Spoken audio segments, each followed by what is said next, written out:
বঞ্চিত চাকরি প্রার্থী, চাকরিজীবী এবং চাকরিহারা ঐক্যমঞ্চের তরফ থেকে জানানো হয়েছে যে আপাতত স্থগিত থাকছে ২১শে এপ্রিলের নবান্ন অভিযান।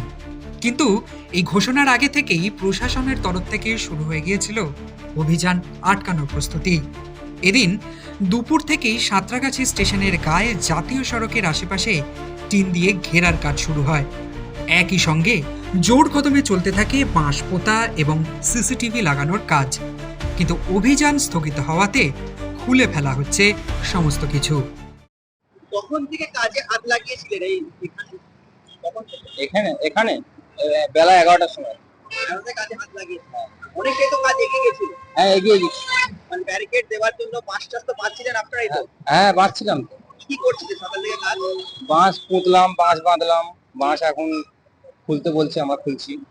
খুলতে বললো? হ্যাঁ। আবার খুলে নিয়ে চলে যাবে? হ্যাঁ, আবার চলে যাবে। খুলে ফেলা হচ্ছে লোহার ব্যারিকেড এবং গেট। অভিযানের সময় সামান্য ফাঁক ফোকর না থাকে সেই মতো ব্যবস্থা করার উদ্দেশ্য থাকলেও এখন আর প্রয়োজন নেই এসবের। আমরা এখানে 10টার সময় আসছি। 10টার সময় আসছি। কি কাজ করছিলেন আপনারা? প্রশাসনে কাজ করছিলাম নবান্ন। নবান্ন অভিযান কি মানে করছিলেনটা কি আপনারা কি কাজ করছেন? আমাদের ব্যারিকেড বাঁধা হচ্ছিল, টিন ঘেরা হবে। আচ্ছা, এখন তাহলে কি করছেন? এখন খোলা হচ্ছে, ক্যান্সেল হয়ে গেছে। হাওড়া থেকে দেবাশিস গুছাইতের রিপোর্ট, দ্য ওয়াল।